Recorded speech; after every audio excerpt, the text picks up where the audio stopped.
I was on a week-to-week contract. And they warned me, like, Matt and Trey don't really take to new writers. That's why the room's so small. Right. We're going to try this out. They hired me. They were doing a video game. So they were doing a video game and they were doing another season of the show, and they just didn't have time to work on the video game. So they hired me initially to work on the video game. But week-to-week contract, I thought I was going to get fired after the first week. I really did. I remember what happened was I wrote a scene for the video game, and the producer said Matt had read the scene. He liked it. Trey hadn't read the scene. The producer said Trey hasn't read the scene, so he's going to get in the booth and record it, but if he doesn't like it, he might just walk out or just change the words, or just like completely change the words. Make up trial words. Fire right there, man. And I went in there and I'm watching them. They're in the booth, Matt, Trey, and I'm watching them, and they record the same verbatim exactly the way I wrote it. And they were laughing while they were doing it. And after that's amazing. I got my contract got extended to like 6 months. So you had the NBA 10-day contract. Yeah, man. Oh man. Because I heard somebody got fired before me. So I was fully expecting to not last.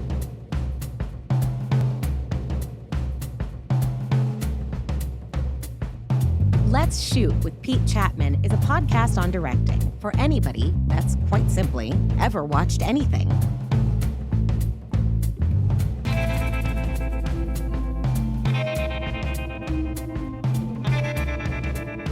Visit PeteChatmon.com to get your official podcast merch. Hoodies, hats, jackets, mugs, and other swag. And learn more about your host.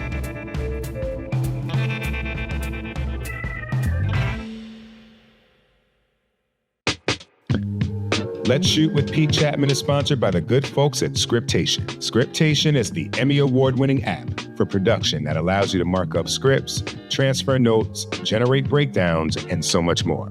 No matter where you fall on the call sheet, Scriptation makes it easy to go paperless, collaborate with your crew, and save hours of time. Go to scriptation.com/Pete to learn more and receive a special offer exclusive to Let's Shoot listeners. Now, on to the show. All right. What's up, people? Welcome to episode 62 of Let's Shoot with Pete Chatmon, also known as the premiere of season 5 of the pod.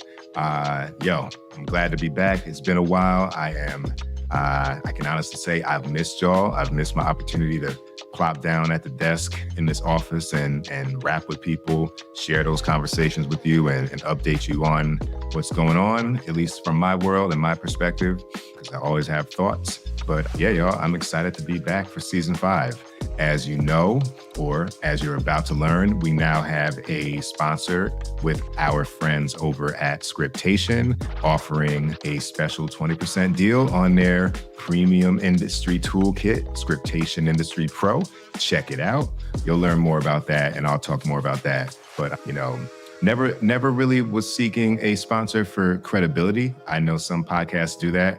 And sometimes you'll listen and you'll hear they've got like 19 different sponsors from home security to, supplements to mattresses to whatever it might be. And I am not hating on that. And one day you may hear that on this pod, but this is such an organic partnership. I use Scriptation every day that I'm on set, that I'm working through prep. I can't do this job without the app. So this is super dope to have such an organic partnership. So thank y'all, Scriptation, for journeying with us in season 5 and season 6 as we get this thing going.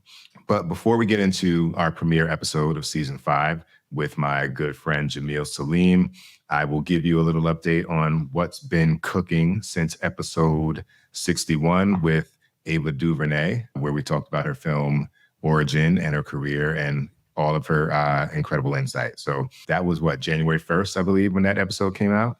And in the 6 months that have gone by since that moment, I've directed 6 episodes of TV. I did 2 episodes of Ghosts that have aired on CBS. I did the 2nd episode of Reasonable Doubt, season 2, down in Atlanta. I did 2 episodes of Unprisoned with Kerry Washington and Delroy Lindo, the last 2 of season 2, 207 and 208. I did the 3rd episode in the final season of You, which was a great time, shot in New York. And next week, I'll be starting on a new show for ABC called High Potential that stars Caitlin Olsen and Daniel Sunjata, Judy Reyes, Dennis Actonez. So really excited. A little bit of a reunion with Dennis because he was in Flight Attendant, and I'm really looking forward to hopping on that show. First season shows can be really fun because they're finding their stride, and they've got so many ideas that are kind of circulating, and so much energy and creativity around the show. And it's great to kind of be in that wheelhouse with folks and land the plane. So that's been, what's going on in that world. Through the midst of it all, my co-writer and I, Candace Sanchez McFarlane, have been writing a feature script, a heist script that we have just submitted over to the reps. And we're very excited about that.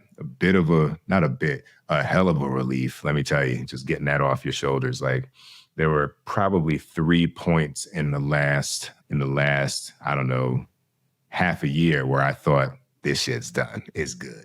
But it was not. We kept getting notes that were undeniable notes. I'm talking about notes where you'd have to just have thrown in the towel to act like they were not worth addressing and trying to find solutions for. And it's not per se or necessarily like the notes were like, this is exactly what you need to do. But sometimes you get a question or you get a recurring comment that just lets you know there's something that you're not really threading the needle with in your script, and you got to go back in and find a way to do it.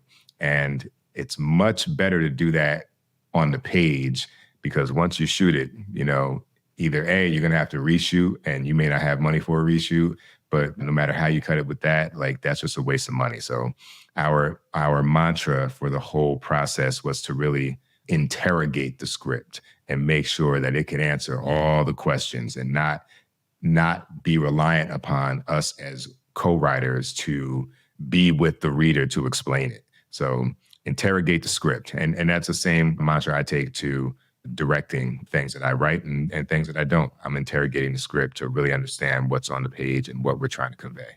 So feature script, printed out, registered and copywritten, and let's see what we can get going. I would love to get back in the feature director's chair more than you guys know. So there's that. What else do we have? Yeah, there's a couple, very cool opportunities for new episodes on the horizon. I think, as far as like a general psychology, I've been very focused on trying to maintain and remember the hungry kid that I was when I was trying to get, a toenail in the door. Like I've gone headfirst back into meetings, not even for any purpose other than like, I want to make sure I know everybody that I can again, because you can kind of get caught up in the pre-existing relationships that you have. So I want people to know me. I want to know all the people that I can and see if there are projects that I can get involved with that I might not have been, because you can kind of fall into a Hollywood cocoon.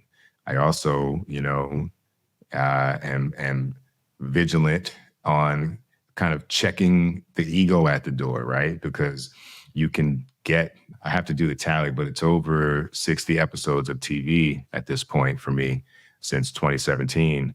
And, you can become somebody who thinks their shit don't stink, or that what you're doing in all situations. And that's not the case. So I'm really, moving with my North Star, with my compass pointed toward the fact that there's always more to learn, and there's always, a collaborative opportunity. Don't just, fall into the thing. I've done this a million times. I know what I'm doing. I don't need to have input or collaboration. Like, make sure you are still involving all the people that you can. But that's kind of, I don't know, that's my little quick, as quick as it can be, warm up or wrap up or intro as we get into season 5 here. So yeah, y'all just keep your head on straight and keep your ego at the door and make good work and master the craft and practice and meet people and all that. But before we go into this interview with Jameel Saleem, a new thing that we're bringing for season 5 is a segment called Crew Call. The point of Crew Call is to put the spotlight on the people up and down the call sheet, the 75 to 120 names on every episode of TV. That's an estimation, but the names up and down the call sheet that don't often get the spotlight, but are so integral to an episode reaching your screen, whatever screen that may be, a film reaching your screen, whatever screen that may be. And this is our attempt at learning from those individuals themselves what it takes to do their job. And hopefully that's something that you can, maybe it'll inspire you to pursue that profession, or if you're already in the industry, it will inform you of how to best collaborate with these people. So with that, our first segment is with Tammi Terell. She is a hair department head. We had the pleasure of working together on Long, Slow Exhale back in 2021 in Atlanta. I directed 2 episodes of that show, and she was a pleasure to work with, and you will see why right now. Hi, I'm Tammi Terell, hair department head. The responsibilities of the hair department head is to design the looks for the characters according to the script's descriptions. If the description describes the character as male, early 50s, receding hairline with a 2-inch bald spot in the top, it's up to the hair department to bring that vision to life. This look may take up to 18 hours of prep work alone and about 2 hours of install. So be sure to notify the production office as soon as possible with enough time to make sure that your department does not slow down production. There are no responsibilities that are more important than the other. However, organization is number 1 on my list. We watch movies and TV shows in sequence order. However, that's not how it's filmed. We may film day 1 on day 89 and day 89 on day 17. The important thing to know is, was that character's hair tousled? Was it straight? Was it smooth? Was it frizzy? Was it locked? A great organizational system will help you know those things and ensure that your department has a smooth day of filming. A good organizational system is also key in crewing up. You have your first team, your additionals, and your background actors to take care of. As a department head, you have to supervise each of those departments, providing precise and detailed instructions. Organization also plays an important role in budgeting. There's nowhere around it. You have to stay in budget. All right, signing off, hair department head, Tammi Terell. Peace. So there you have it. That is what a hair department head does. Thank you, Tammi Terell. She went all out. For those who are watching this on YouTube, she made a video, man. She cut it together. She was on different locations. Like, shout out. I appreciate that. I appreciate the director in you, because that was self-made too. That was a selfie video that was elevated. So I much love. And without further ado, let's get into the interview with my man, Jameel Saleem. We go back to, man, the aughts, the late aughts. He is a writer, producer, director, actor, a man of many hats. He's got a clothing line, but he is, I'm not going to say most known, because who knows what someone's most known for, but while I have all of these things pulled up in front of me, I'm just going to list some of the TV that he's been involved with. Bob's Burgers, a co-EP and writer. Disenchantment, South Park, Whiskey Cavalier. On the film side, he wrote Exit Strategy, which also starred Kevin Hart. We'll talk about that. He has a variety of TV shows in development, some that I am lucky enough to be involved with. And this is just a brother who has figured it out. He's got just great taste. He's funny, great personality, and I think a lot to learn and a lot to offer to y'all. So without further ado, let's get to it. Jameel Saleem, episode 62 of Let's Shoot with Pete Chatmon. Roll sound. Speed.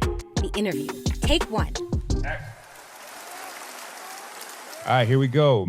Happy to welcome Jameel Saleem to the podcast. What's up, fam? How you doing? Thank you, brother. I'm good. How you doing? Man, I'm great. Coming off of the show, got a little vacation in a little bit of time, and Glad to get you while I could, because I know you are always busy doing something. Always busy, but I somehow still find time to play video games like 3 hours a day. So I'm not that busy. What are you playing these days? Helldivers 2, a lot of that. Okay. Call of Duty, that's pretty much it. I just finished making a video game, so I finally have time to like get back into playing all these other games that I never finished. Right, man. So that's crazy, man. So I mean, we're gonna get into it, but making video games, writing, animation, features, TV, acting, directing. How did you rapping? For those who know, another lifetime. Like, how did you get your start, man? Where are you from, and what was like your first introduction to, being attracted to the business? So I'm originally from Philadelphia. When I was 9, my dad moved us to Baltimore. That was like, he wanted to move us out of the hood, so he took us to Baltimore. This was like in the early 90s. It was before The Wire, so he had no idea what he was getting us into. But yeah, we left Philly, went to Baltimore, and I grew up there. Ended up going to college in Virginia, went to Hampton University. That's where I kind of started rapping. I was in a group for a while. Then I went solo. I had a manager in New York, but nothing ever happened with that. I feel like every black dude I knew tried to be a rapper at some point in their life. I'm sure you tried. You're talking to one right now. And in high school, we had a little deal on the table. Did you? It was a group of 3 of us. Okay. Shout out to my homie Mosey Ambe and Jason Blaine. Yeah, man, I went the other way. Man, back then it was Grim Reaper. And we were just killing them with the rhymes, or you was killing them with the rhymes, just the rhymes. Okay. And every day after school, man, it was rap battles every day after school. Oh yeah. And you kept the muscle. And during school. Between classes. Got back to it in college. Then my name was Moonshine. And then somewhere along the line, I said, I think film might be the way for me instead of rapping. And then I look back sometimes, I feel like, was that the right call? Because you can make way more music than you can films. I mean, it was harder then, though.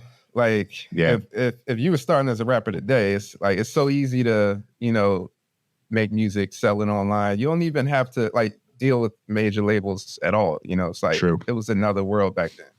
True. So we missed our boat. Yes, we did.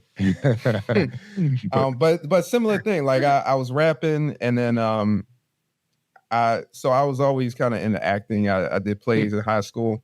I ended up going to Hampton, and I dropped out. And when I dropped out, I was kind of lost, not sure what I wanted to do with my life. And it was actually my dad who suggested going to acting school. Like, he saw an article in the paper for this acting school, and he suggested it. Like, it was his idea, and he paid for it. So I started taking acting classes, and that's kind of when I realized that I wanted to be in the TV film industry in some capacity. It all started there. What was it about the acting classes that caught you? Well, my parents are big movie buffs. Like, when I was young, they didn't go out on date nights with each other. It was always like, let's go to Blockbusters, rent a movie. Well, let's stay home and watch movies. So that was the thing we did as a family. So I was always in love with movies and TV. Like, that was a big part of my life. So when I started taking acting classes and kind of seeing the behind the scenes and how the sauce is made, it hit me. Like, I just fell in love with it. And it was like, of course, this is like, so I saw, when I was like 9 years old, I saw Point Break with Keanu Reeves. Remember that? Surfing movie.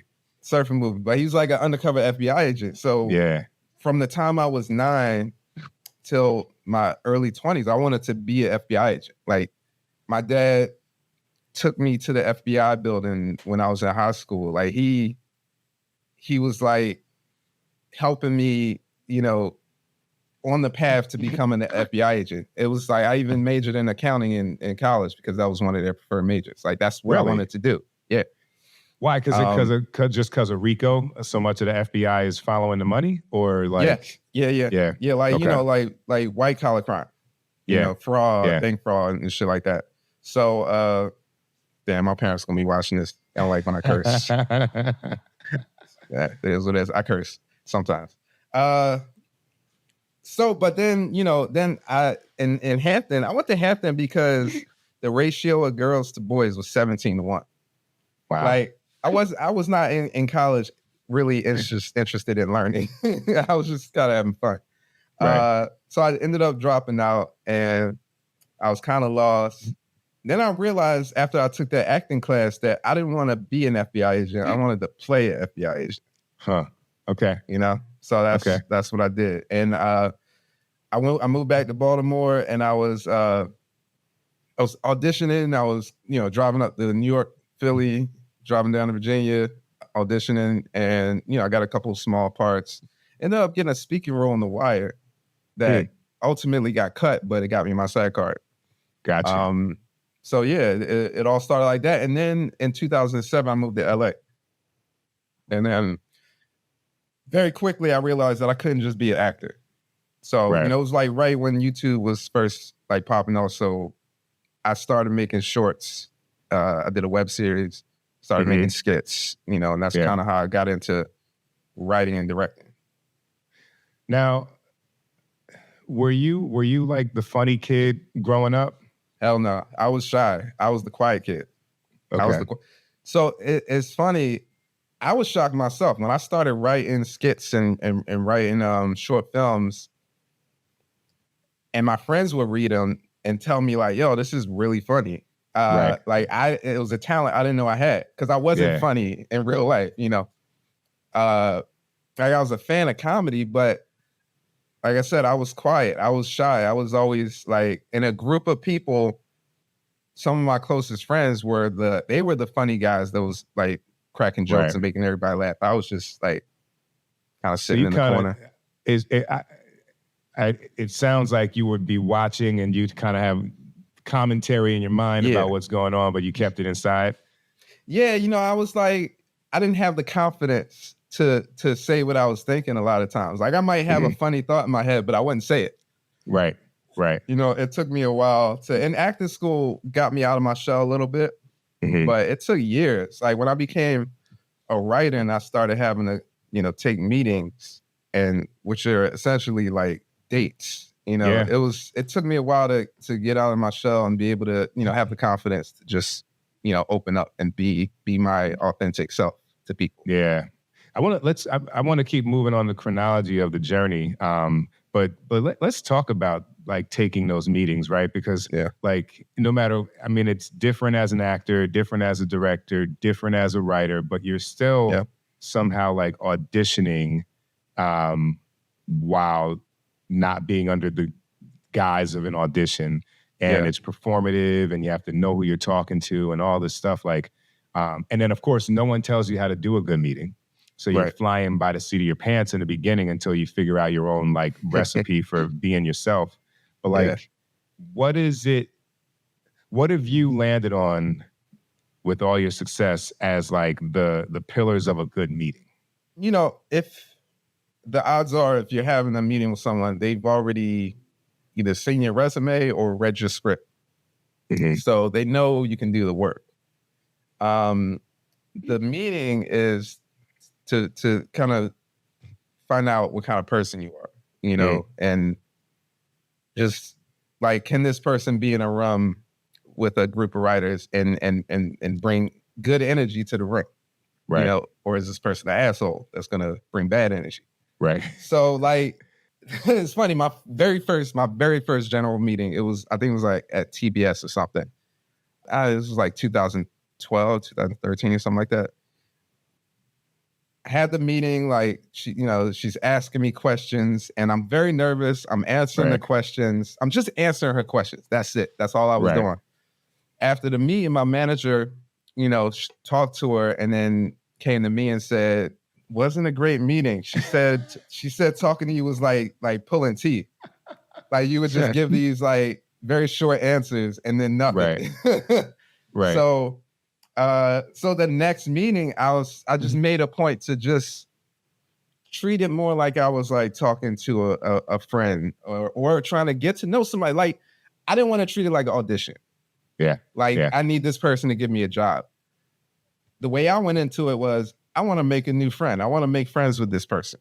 You know, kind of like a date, but also not like, not in a romantic way, but like, you know, all dates aren't going to lead to marriage, so you might as well get to know them, right?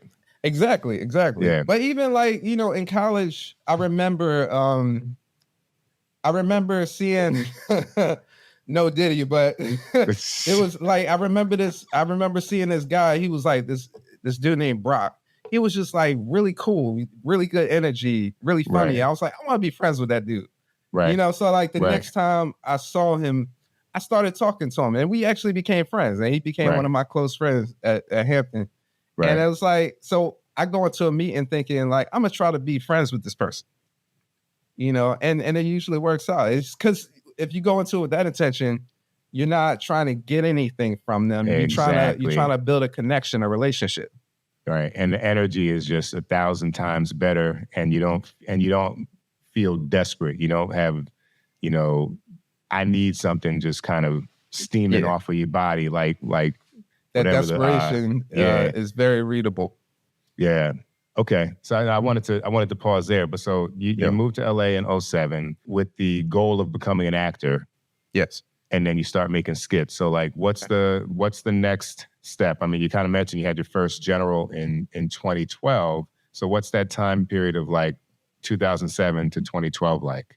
Yeah, you know, I actually, so I did a couple shorts, and I'm just like, I didn't know what to do with them, so I would just make stuff and just put it out there, put it on YouTube, and I would just email it to blogs. Like I started emailing. Remember, like All Hip Hop was big back then. Yeah. Blogzilla. So I was just like sending. Like I would make something, get my friends together. You know, somebody had a camera, somebody had a computer with editing software, and we just kind of pulled our resources together. We didn't know what we were doing, but you know, we were just making stuff. And I would stay up all night editing it. I taught myself how to edit on Final Cut, and then just put it out there. Just spend the whole day, next day, emailing it to people. So like one of my early like the web series Exit Strategy, which I ended up turning into a movie, it got on a bunch of sites, but it got on All Hip Hop. And that was like my first big, you know, it was like, we went viral, but back in the day, viral meant like you got like 25,000 views, which was like crazy to me. You know? So, No, that was wild. Yeah. So started doing that. And then I ended up making 3 features, really low budget features. My first feature, somebody saw a short film that I did, reached out to me and said, you know, I want to invest in one of your films. So I ended up making a feature for like $20,000. Was that Fear? No, that was the second one I made. Okay. Fear Not. The first one was, and I was homeless at the time. Like I was sleeping on people's couches for like 4 years. I was couch surfing. So I made this film called Cream Soda. There's a trailer on YouTube.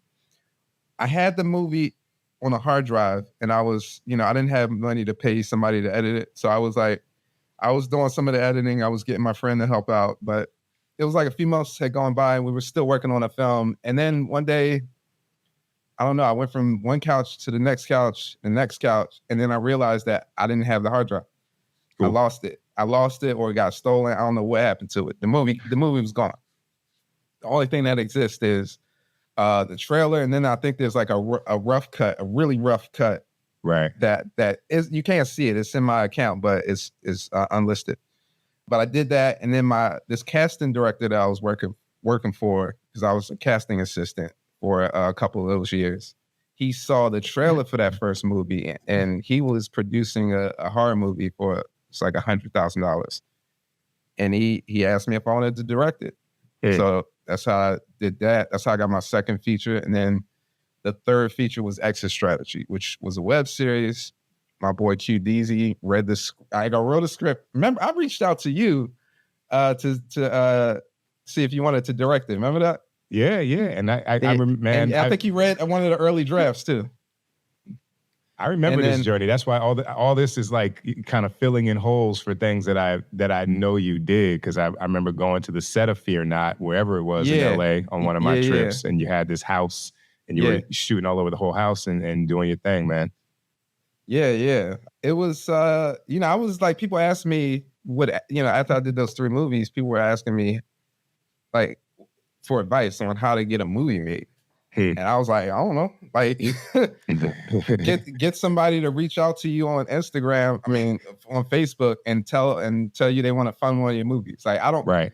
The only advice I could give them was make stuff and put it out there. Yeah. Just put it out there. Like, if you build it, they will come. Yeah. Build the dreams. I mean, that's you are a testament to that though, man. Because like all I'm hearing. Everything I'm hearing, it goes against what I saw, if that makes sense. So like couch surfing for 4 years, no clue. You know what I mean? Like casting assistant, losing a whole fucking movie, like all of that. Yeah. Like, your like kind of relentless positivity was underneath all of that. And for me, it kind of helps me understand all the things you continue to do, because as time marched on, 2012 to 2024, whatever it is now, you just always kind of like moved into a new space and went kind of right to places where I know people were trying to land. So it's been impressive, and it's great to know how it's been a blessing. The engine powering all of that. Yeah. Where did that come from? You know what I mean? Like, was that something that like, okay, like your pops paid for the acting class and you moved from Philly to Baltimore, but like, where did that like, I'm going to do this and I'm going to remain positive and I'm going to make it happen attitude come from? Partly my parents, like just seeing them. My parents are super positive. I grew up in a Muslim household, so it was a little faith-based, but not super. My parents aren't like super, super religious, hardcore like that, but it was always positivity. And seeing my parents like start from Philly, like basically being in the hood in Philly and moving out of the hood to Baltimore and opening up a health food store. My parents opened a health food store. They actually had a health food store in Philly too. Yeah. But they were always doing stuff and progressing, and like we would. We were always like kind of leveling up every year. We would move into like every couple of years, moving into a nicer apartment or a nicer house. So I knew that these kind of things were possible, Yeah. Yeah. And my parents always motivated me and let me know that, like they, when I told them I wanted to move to LA to be an actor, they were like, yeah, do it. You need some help with the rent. They were always like cheering me on. Did they know you were couch surfing, or did you keep that from them? Yeah, no, they knew. They knew because at a certain point, like my brother helped me out a couple of times with the rent. My parents helped me out a little bit, and at a certain point, I just didn't want to take any more money from them, so I started couch surfing. Right, and they, my mom and my dad, like when they would hear me, like sometimes I would be down and they could hear it in my voice, and they would always offer help. And, even if it wasn't money, it was just like, some advice or just a positive word. But I didn't want them to hear me sad. So I would kind of put on this cheery, happy tone. Yeah. And then after a while, because like when you change your physiology, it influences like your emotions. So after a while, it wasn't faking it no more. I was actually, even though I was sleeping on somebody's couch, like I was excited and happy and hopeful. Yeah. And I just kept that energy the whole time. Yeah. I hope, take note, people listening, that's a real thing. Like, it's not necessarily faking it till you make it, but you are providing a canvas to be what you want to be, Yeah. Now remind me too, because before we move past this 2012 period, like I feel like you had hit me up on MySpace, right?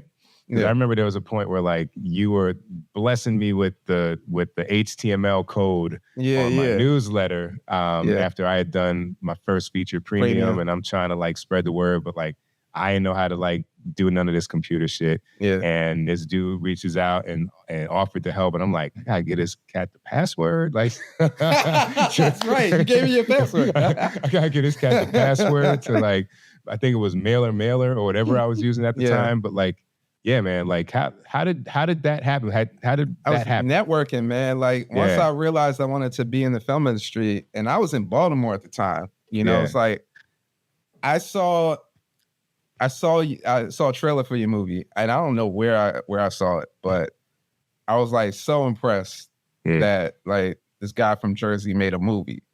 And it actually looks like a movie. It don't look like no like low budget shit. It looks like a movie.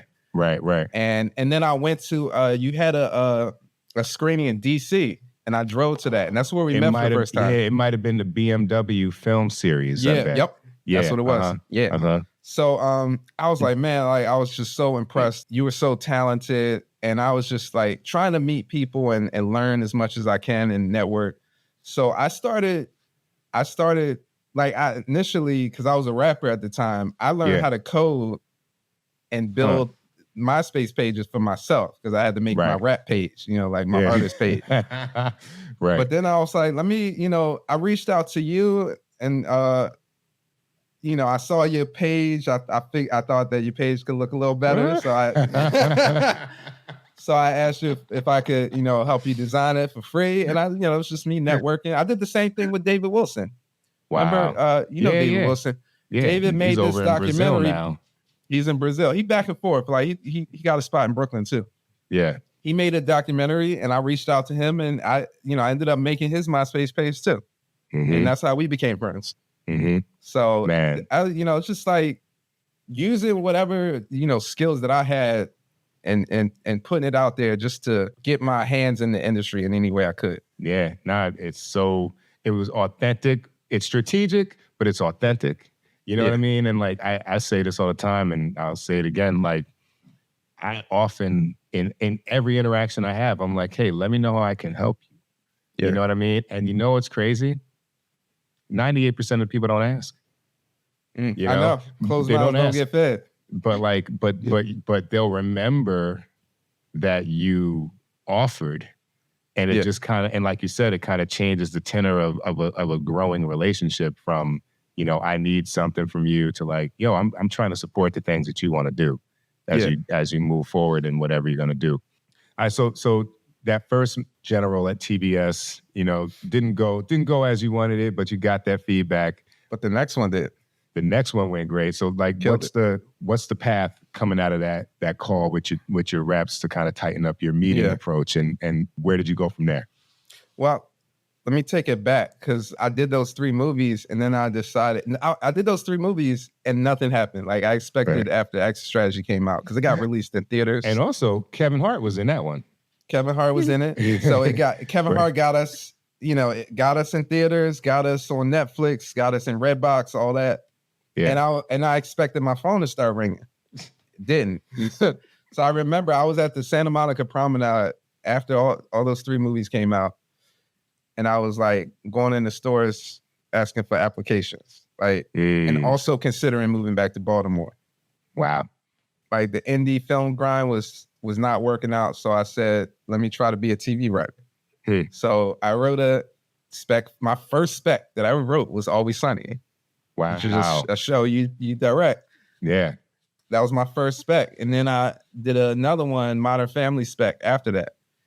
Didn't know anybody in the TV industry, so I sent the script to all my active friends. Let me just say, let me just ask you to explain what a spec is, because I feel like maybe some people won't know, because I don't think they're as prominent, is not the word, as popular as they used to be as a route to getting in.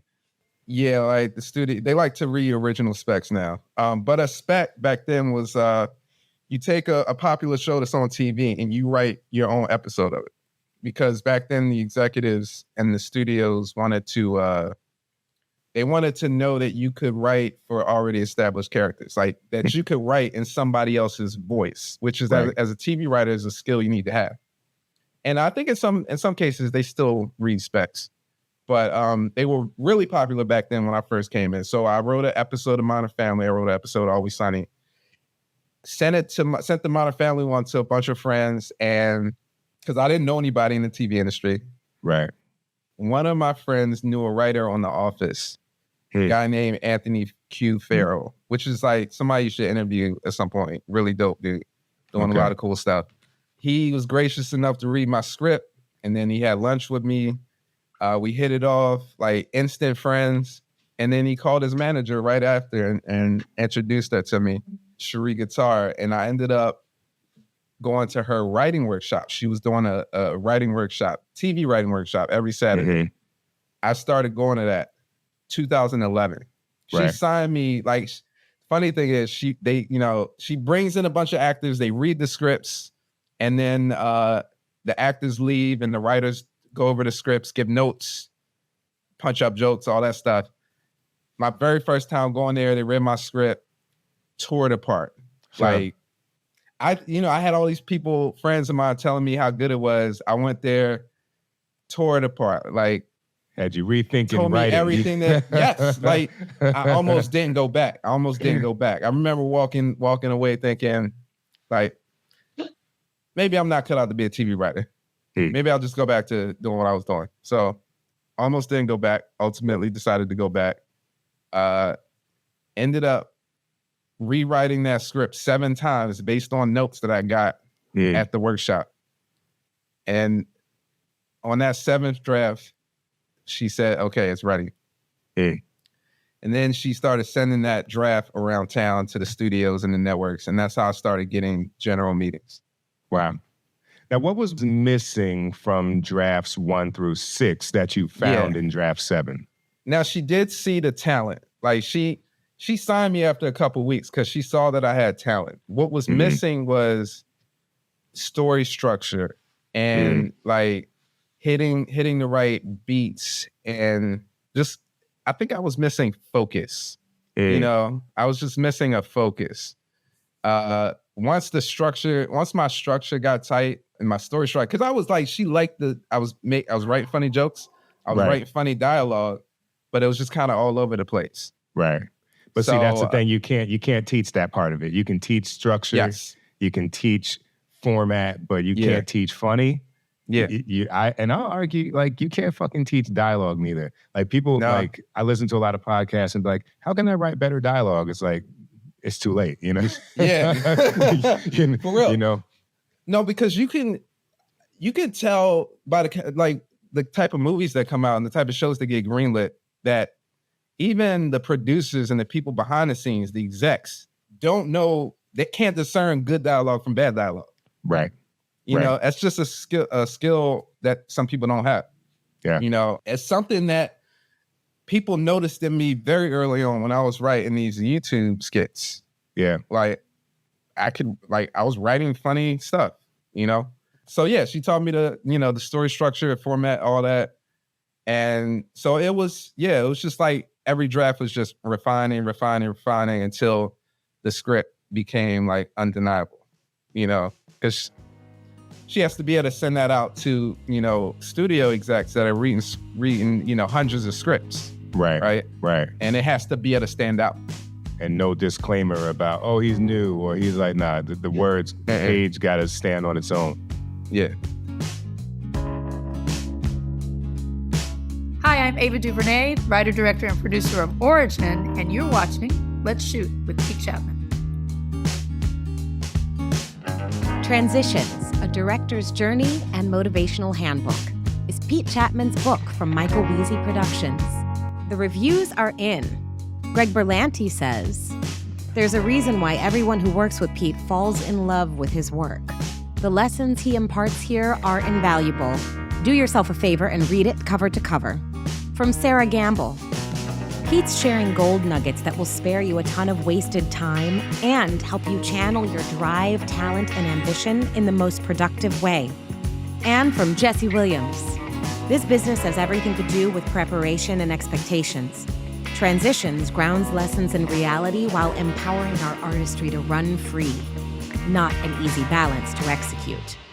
Transitions, a director's journey and motivational handbook, is available on Amazon and anywhere else you get your books. Don't forget about your mom and pop shops, people. Let's Shoot with Pete Chatmon is sponsored by the good folks at Scriptation. Scriptation is the Emmy Award-winning app for production that allows you to mark up scripts, transfer notes, generate breakdowns, and so much more. Personally, I use Scriptation daily on every production that I'm involved with. When I directed episodes 303 and 304 of CBS's Ghosts, I was able to include photos of specific props important to the story in the notes of my script so I could view them at a moment's notice and offer them as a reference to my actors. This is just one of the ways I use the incredible features inside of Scriptation. Go to scriptation.com/Pete to get an exclusive 20% off Scriptation's premium toolkit, Scriptation Industry Pro. So what was the first thing that you booked, and did it come from come from that spec?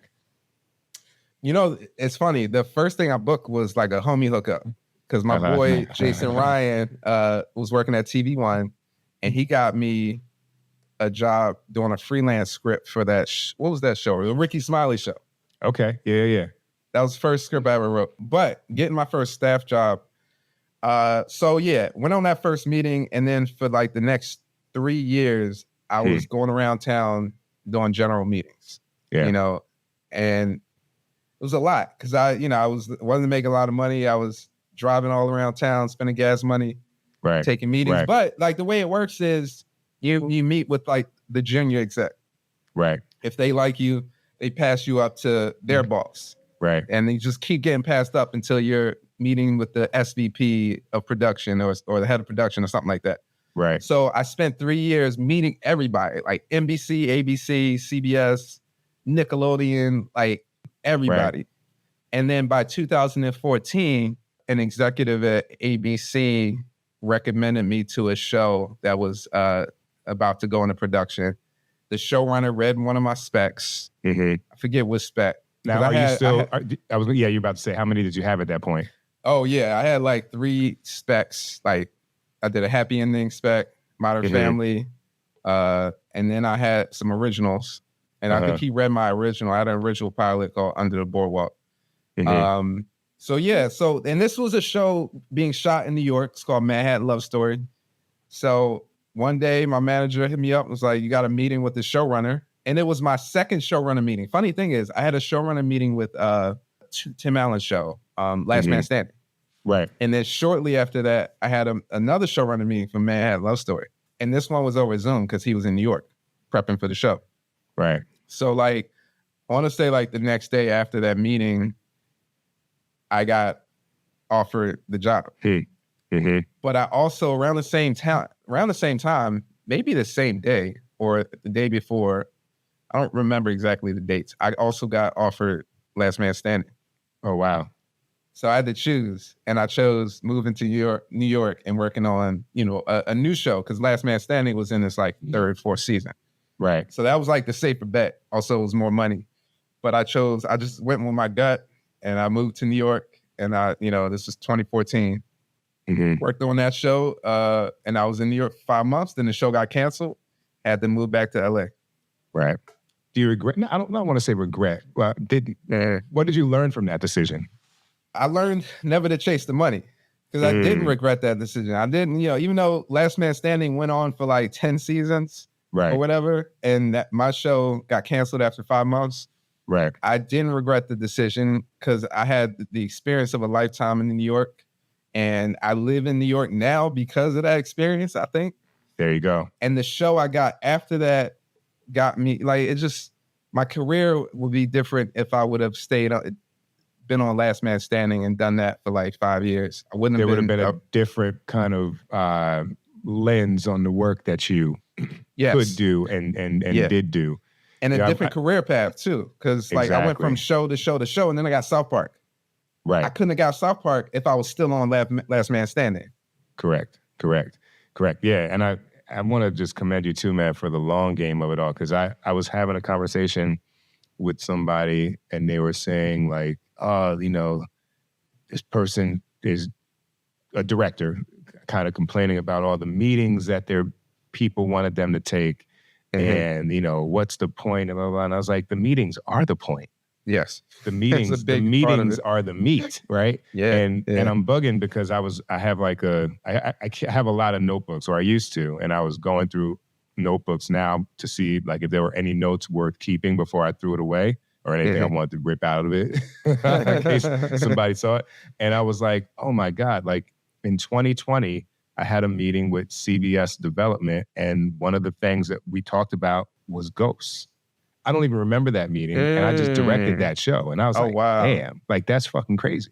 Yeah. Like you have so many meetings you don't even remember who you met with to some degree, but like you said, that junior executive at one company who maybe can't hire you for whatever reason goes to another place, they move up a position, and they're like, man, I remember Jameel was so cool when I talked to him, and he really like seemed interested in this, or really talked at length about this kind of interesting passion project. And now I can make that call. 100%. That's going on right now. Like, I'm working on a Netflix show with an executive that I met like 5 years ago, maybe longer. And she's been at 3 companies since then. Like, she ended up at Netflix, but she was at like 3 companies in between. And now we're working together all these years later. There it is. So at what point, would you say you felt like, okay, I got my foot in the door, like this seems to be like a career that is developing for me?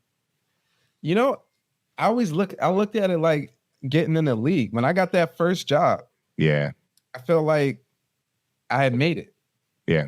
And it was true in a sense. Maybe not for everybody, but if, I know people that worked on 1 or 2 shows and never worked again, but to me, that says more about them as a person, like than the industry. Yeah. Because I got that first show. Once you get in, you've been proven, like you have that first job on your resume. So it's so much easier to get the next job and then the next job. And it gets easier and easier. At least for me, that's been the case. So once I got that first show, and then I went from making no money. I was maybe making like $500 every 2-3 weeks, to getting a weekly paycheck and making good money. That entry level staff writer money is good, know? Right. So I was like, yeah, this is it. I'm in. I made it. Yeah. And I think that confidence helped me. Right. Helped me get the next job and the next job. Because you knew also you would earn that shit. Right? Yeah. Like it wasn't like, oh man, like I got kind of plucked from, even if there were like people who kind of helped, like, hey, go this way. Like, but right. The things that you had been doing all along, like you had proven to yourself, I assume, that you had what it takes. You could read the room, you could pivot. It was a mixture of creativity and like psychology of navigating people. So at that point, it's like, what Jay say? Put me anywhere on God's green earth. I triple my worth. Triple my worth. You know what I mean? Like, because you got it figured out. Yeah, I mean, I had that attitude. I was like, oh man, they should never let me in here. I'm about to take over this shit. Right. So talk about South Park. How'd that come to be? It's crazy. South Park's my favorite show of all time. I've been watching it since I was 14. Wow. And I'm talking about when it showed up on Hulu, I was watching it every night. I was going to sleep to that show. Right. So I had done Mad Love Story, and then I did The Soul Man with Cedric and Niecy. And Niecy helped me get that job. I met Niecy in New York at the ABFF, and she gave my script to the showrunners. Wow. And they liked the script. I had a meeting with them. They liked me, and I got the job. But that was like Niecy hooked me up on that. And then I did telenovela with Eva Longoria. And that got canceled after the first season. So after that, I didn't work for like 6 months. And then I got the call that South Park was looking for a writer. And, and this is something that I never would have like even tried to go for. Like, I didn't think it was possible. Like, why would you assume or have the goal to assume that you could get a job writing for your favorite show of all time? Right. And a show like South Park. You just like didn't even occur to me to like call my agent and say, hey, is South Park looking for a writer? There's no way. There's no way that would happen. But one day I got the call, South Park's looking for a writer. I was watching South Park the night before. My agent's like, do you like that show? I'm like, yo, you have no idea. Do I? Yeah. So I go, they were, they got sent a good amount of writers.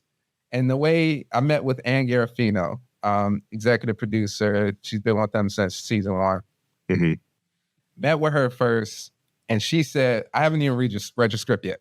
But we were at the same agency. I was with ICM at the time, and she was rep ICM. So she called ICM and said, send me some writers. So they sent her a bunch of writers. She the way she does it a little different than other people. She reads the script after. She reads the script if she likes you. She don't like you, she ain't gonna bother reading your script. I mean, what, 12, 14 hours a day with your ass, right? Like, let me confirm that part first. Exactly. So a bunch of writers came in, met with her. We ended up hitting it off. She read my script that night, and I got a call the next day saying they want you to meet with Matt Stone, one of the co-creators of South Park. Yeah. Which was like, man, I just couldn't believe it. It was like a dream. Right. So I met with Matt, and it was a short meeting. It was like 20 minutes long, Mm-hmm. maybe a little longer. But I don't remember what we started talking about at first. I just remember, and the typical thing is you tell them a little about yourself. You have your little spiel that you do, Right. From here. I ended up, like what I did, similar to what I was saying to you earlier when we first started about starting in Baltimore and moving to LA. Yeah. But I just remember we ended up talking about video games because he's a gamer, I'm a gamer. Right. So we just, the last 10, 15 minutes, we were just talking about video games. Right. And that was it. And then I got a call that night saying, you got the job. Yeah. It's just That's like dope. that. How big was that room? What room? It was like Matt, Trey, Ann Garofino, Vernon Chatmon, who's been there also since season 1, and me. Mm-hmm. It was. So they told me. So like typical rooms, maybe like 10 people. Right. No, this was the 2 creators of the show, the executive producer, who's not a writer, and the producer, writer, and some new guy, who had to prove himself. Right. And they warned me. I was on a week-to-week contract. And they warned me, like, Matt and Trey don't really take to new writers. That's why the room's so small. Right. We're going to try this out. They hired me. They were doing a video game. So they were doing a video game. And they were doing another season of the show. And they just didn't have time to work on the video game. So they hired me initially to work on the video game. But week-to-week contract, I thought I was going to get fired after the first week. I really did. Especially after the first day. I was writing my notes in a yellow legal pad, and Matt said, he looked at the legal pad and he was like, that's how you write your notes? How do you keep track of everything? And I was like, oh, it works for me. But the next day I showed up with my laptop, made sure he saw me working on the laptop. But yeah, I remember what happened was I wrote a scene for the video game, and the producer said, Matt had read the scene. He liked it. Trey hadn't read the scene. The producer said, Trey hasn't read the scene, so he's going to get in the booth and record it. But if he doesn't like it, he might just walk out or just change the words, or just like completely change the words, make up his own words. Fire right there, man. And I went in there and I'm watching them. They're in the booth, Matt, Trey, and I'm watching them, and they record the same verbatim exactly the way I wrote it. And they were laughing while they were doing it. And after That's that, amazing. I got my contract got extended to like 6 months. So you had the NBA 10-day contract. Yeah, man. Oh man. Because I heard somebody got fired before me, so I was fully expecting to not last. Yeah, man. This is a question that I'm curious of because of my own navigation of the industry. How does just being who you are, being a Black dude from Baltimore by way of Philly, like how does that factor into how you navigate these spaces? Or does it? It does. Cause like Baltimore, Philly, like I'm a certain type of dude. Yeah. And like a dude you don't often see in these writers' rooms. Mm-hmm. when I first started, I was doing a little bit of code switching. Obviously, like I was changing up the way I spoke, the type of words that I used, so I could fit in with these like Ivy League writers, and all white. I was always the only black writer in the room, except for the soul man. But it didn't feel good. It didn't feel good. So after a while, I don't know when it happened, but at a certain point, I decided to stop code switching and talk to these white people exactly the way I talk to my black friends. And once that was such a freeing experience, like, you know, just being me, and, you know, not caring if they accept it, you know, it's like, this is who I am. You can like it or not, you know, and that it felt good. And and it's been that way ever since. Like if you see me talking in these writers' rooms, there's no difference from me talking to the homies back in Baltimore. You know, or, you know, just like there's no difference at all. But it's a real thing, right? Because you have to, in the beginning, you just, you know, the industry is a microcosm of the world at large, no matter how liberal it may be purported to be. Which it isn't as liberal as it purported to be. Not at all. You know, but like, you have to make these, you're making a judgment call off of like, what's gonna preserve my spot. You know what I mean? Like, and I had a similar kind of journey too, where you're just like, okay, like, you know, the easy way for me to say it is like directing on single parents is a little bit of a different me than when I show up and hop out at Insecure. You know what I mean? It's like, you're going to get all the chains, you know, you know, not just one, all of them, you know, tracksuit, you know, instead of like the button up shirt on the first 3-4 days, you know, and then like, you do realize like there's a certain part of yourself that you're withholding. And part of the job too is that like, or part of the deal, I think, is that you're hiring people for who they are to add their unique take that fits with the integrity of what the show is, you know, and like, and then finding the people who are looking for that. And then you've got a perfect, you know, fit where you can flourish. And also going back to what I was saying about just like being a likable person that people want to be around. When I started being more authentic to who I was and not trying to put on this persona, like people, like I'm a pretty affable guy. People like me. And I was, when I was being more authentic, the confidence was there, the comfortability was there. And it's just like, people like me, you know, and that's, I think I got a lot of work just because I'm a good dude. Like I got the skills I can do the work. But more importantly, I'm a fun person to be around, and who doesn't want to go to work and have fun and like the people they work with, you know? Exactly. That's the secret to it all, man. So at what point did you begin to focus more on generating your own projects? So my agents, I wanted to do that right off the jump, but my agents had a very strategic plan. You know, you start as a staff writer, you work your way up the ladder, staff writer, story editor, executive story editor, co-producer, all that, all the way up to co-EP. And then once you get that experience and get all that on your resume, then you can go out and start making your own shows. So I'm like, okay, like I'll do it that way. In the meantime, I'm gonna still write my own projects and just like have stuff ready. So I was doing that. But South Park, the first couple years, it was a lot of work. So I wasn't writing my own stuff. And then I got offered 2 years in the South Park, 2.5 years. Maybe 3. I got offered a show, an hour-long dramedy called Whiskey Cavalier. And I left South Park, one, because I wanted to, you know, expand my, you know, my resume, because it was all like comedy, half-hour comedy. So I wanted to have that experience. Also, it was a Bill Lawrence show. I was a big fan of him and his work. Now, this was with Scott Foley, no? Yep, Scott Foley. Okay. And Lauren Cohen. So I left South Park and did that. didn't really leave South Park. I stopped being full time. Like I still work for South Park. I was just working on the next special that's about to come out.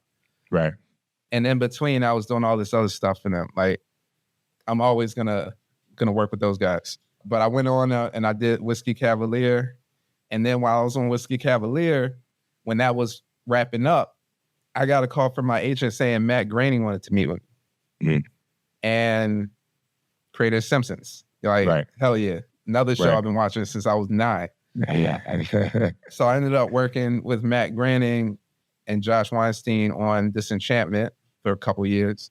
And then Bow's Burgers. I did another Netflix show in between that didn't end up coming out, but then I got Bob's Burgers. And then once I got up to co-EP on Bob's, then I was ready. I was like, okay, let's start selling, let's start pitching shows and selling shows. So that's kind of where I'm at right now. Like I have 2 Netflix shows. I got a show at Fox. I got a show at Sony. Like I'm fully in it right now. Right.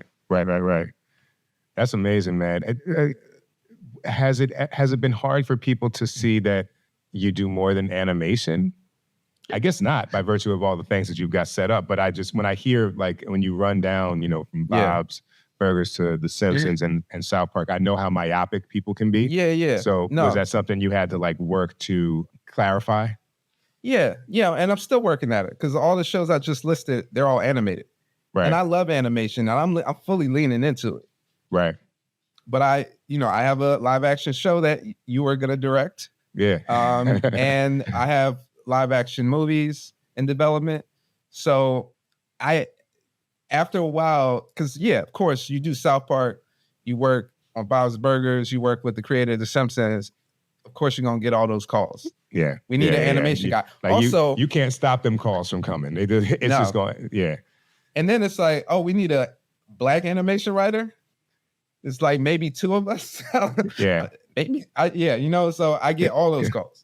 Right. So, and I fully lean to it because I love animation, and now I'm like, all right, let's get a couple live action things in there. Not that I'm unhappy doing animation, but I want to do it all. Yeah. Yeah. And you about to, man. Well, speaking of doing it all, tell these folks about One Clothiers. Oh yeah. Yeah. So I have a clothing line. Did I pronounce that right? Clothiers? Yeah. Okay. Yeah, that's Clothiers. Like, so I created I co-founded it with my best friend who I've known since high school, and it's One Clothiers is our Instagram tag.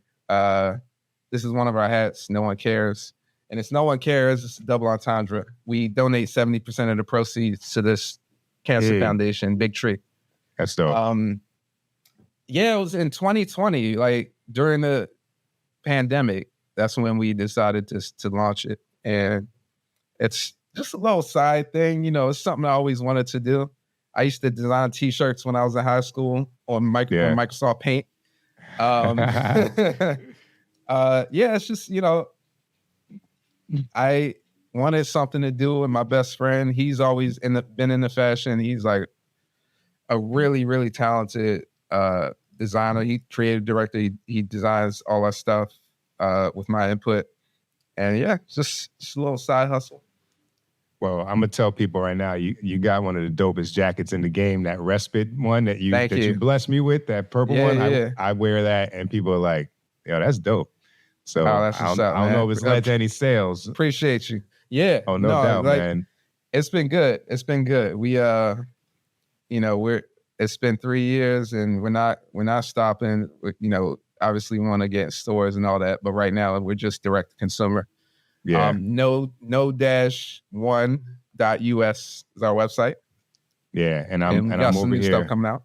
My eye line is off because I'm over here looking at these pants. I'm gonna tell folks my next purchase is gonna be these transitional trousers. So go cop those because those look dope, man. They look comfortable, but also like you can get. They are. This is now a fashion podcast, people.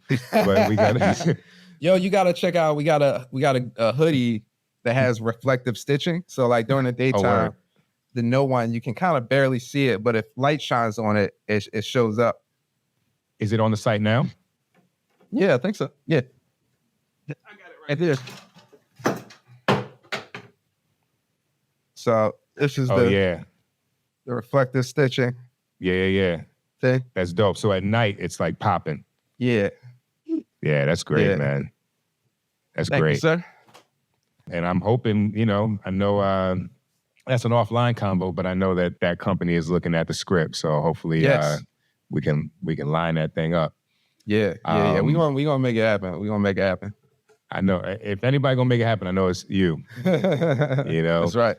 So, man, anything about the journey, I guess a few things. What's next?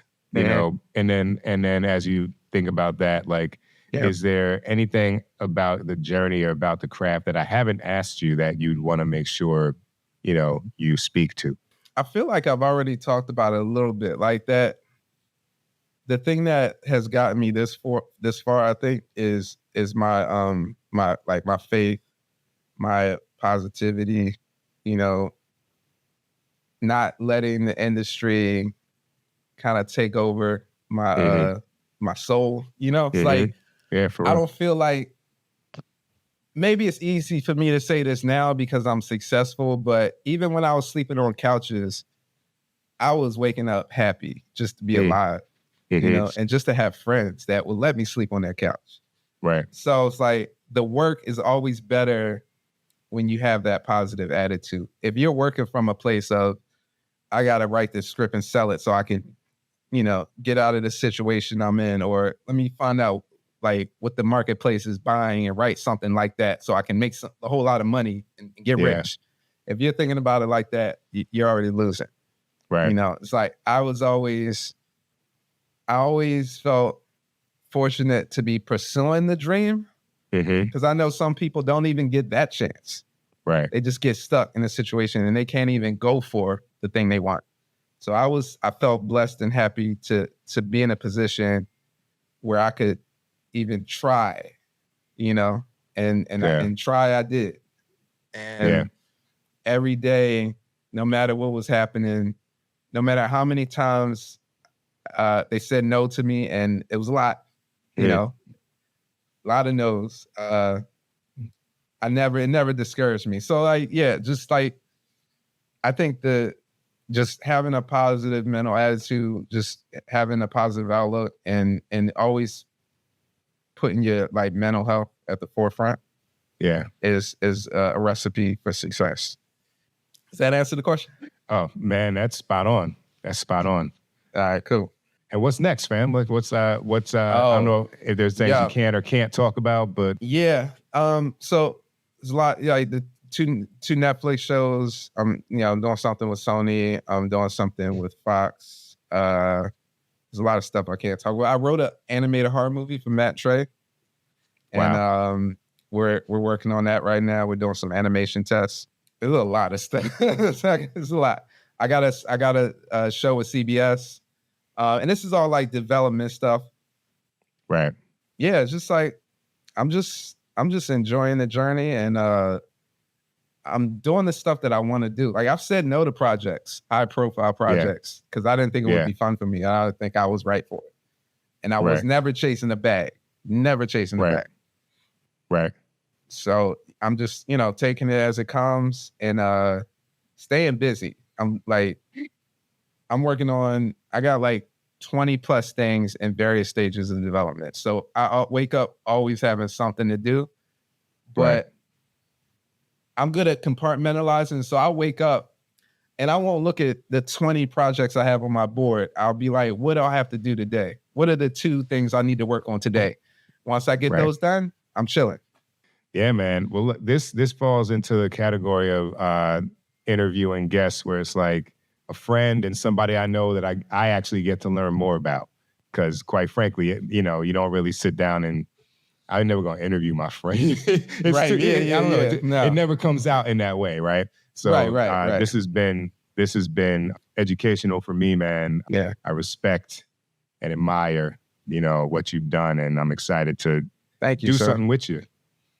Oh yeah. No, I've been trying to work with you forever.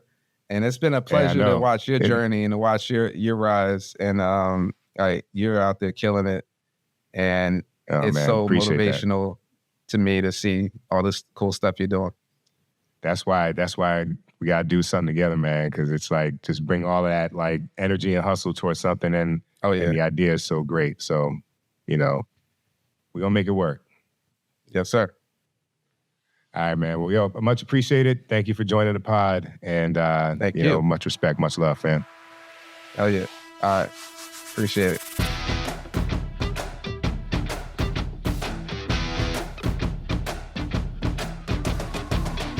What's up, people? This is Pete Chatmon. Follow me on Instagram and Twitter via @PeteChatmon.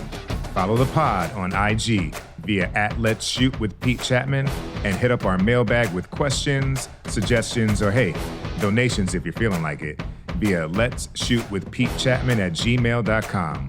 And just in case you need to know how to spell it, that's Pete with the last name Chatmon. Let's Shoot with Pete Chatmon is produced and edited by the multi-talented cut creator Tristan Nash, assistant produced by the young mogul Jada George, and features the wonderfully gifted Kelly McCreary as our announcer. It's written by yours truly, but I mostly come up with these questions on the fly, which you've probably noticed. Go ahead and get your podcast swag via PeteChatmon.com and leave a review on iTunes if so inclined. That shit matters. Let's Shoot with Pete Chatmon is sponsored by Scriptation. Scriptation makes it easy to go paperless on set, increase your productivity, and save hours of time. Let's Shoot listeners get a special discount on Scriptation Industry Pro. Go to scriptation.com/Pete to learn more. All right, folks, that was episode 62 with my man, Jameel Saleem. I want to dedicate this episode to Leonard Greer. That's Jameel's good friend. He was his partner in his clothing line, No One Clothing, who recently passed away. And I just want to send my regards to his family and his loved ones. And yeah, just want to dedicate this episode to that brother. In the meantime, y'all, stay safe, spread love, and keep creating. And I hope you will tune in next week to episode 63 with Maria Mantilla. Stay blessed.